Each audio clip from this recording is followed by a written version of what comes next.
ঘরে ঘরে যেমন ঈদের আগের সময়ে কে কি রান্না করছে এরকম টাইপের একটা আমেজ থাকে না, ওরকম এটা হচ্ছে অনুভূতি। আমরা কি ইলেকশন ওয়াচ পার্টি করব কিনা, মানে সবাই বসে এক জায়গায় ইলেকশনের রেজাল্ট দেখবো কিনা, কি করব। 17 বছর পর একটা ইলেকশন, ইসির বোঝা উচিত যে ইলেকশন কোন একটা পলিটিক্যাল পার্টির না হয়ে বাংলাদেশের মানুষের হয়ে ইসি আসে। ইসি যদি সুন্দর করে একটা ফ্রি অ্যান্ড ফেয়ার ইলেকশন আমাদেরকে উপহার দেয়, এই ইসিকে আমরা সেভাবেই মনে রাখবো। প্রথমত আমার অনুভূতি হচ্ছে আমার একটু ঈদ ঈদ ফিলিং হচ্ছে। আমার মনে হচ্ছে 2 দিন পরে হয়তো ঈদ, হ্যাঁ, তো ওরকম এক্সাইটমেন্ট। সবাইকে কল দিয়ে জিজ্ঞেস করা যে কী অবস্থা, ওই দিন কী করবো, আমরা কি ইলেকশন ওয়াচ পার্টি করবো কিনা, মানে সবাই বসে এক জায়গায় ইলেকশনের রেজাল্ট দেখবো কিনা, কি করব। তো ঘরে ঘরে যেমন ঈদের আগের সময়ে কে কি রান্না করছে এরকম টাইপের একটা আমেজ থাকে না, ওরকম এটা হচ্ছে অনুভূতি। আর আমি কি চাইছি, আমি সর্বপ্রথমেই চাইছি যে একটা ফ্রি অ্যান্ড ফেয়ার ইলেকশন। আমরা একটু আগেও দেখেছি যে ইসির বারবার করে যে পদক্ষেপগুলো ওনারা নিচ্ছেন, যে ডিসিশন চেঞ্জ করছেন, যে ধরনের নিচ্ছেন, সেগুলো জনমানুষের আশা আকাঙ্ক্ষার রিফ্লেকশন কিন্তু না।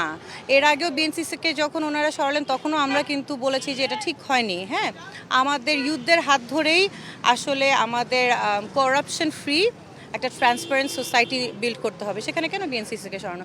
আজকে আমরা দেখছি আবার মোবাইল ফোন নিয়ে যেতে মানা করছে। তো ইসির এই যে এক ধরনের পলিসি ওনারা, হ্যাঁ, পক্ষপাতমূলক পলিসি, হ্যাঁ, এটা কোনো র্যাশনাল তো নাই। হ্যাঁ, আপনি কিন্তু খারাপ দিকে র্যাশনাল থাকলে তাহলে আমরা বুঝতাম। আর মানুষকে এখন না ভোল খাওয়ানো সম্ভব না।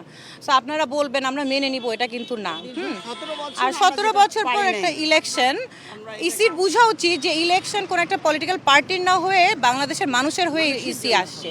ইসিকে সেভাবেই সেটা রিফ্লেক্ট করতে হবে তার পলিসিতে, তার পদক্ষেপে, এবং exactly free and fair and neutral একটা রিলেশন। আপনার ইসি হিসেবে আপনার রোল থাকবে নিউট্রাল।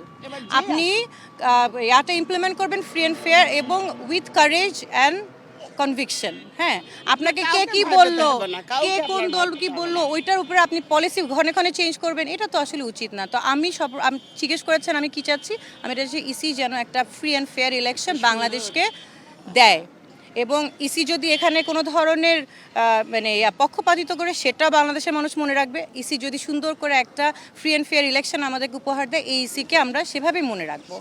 এটাই হচ্ছে কথা, আপাতত এটাই চাওয়া, দেখা যাক, লেটস সি।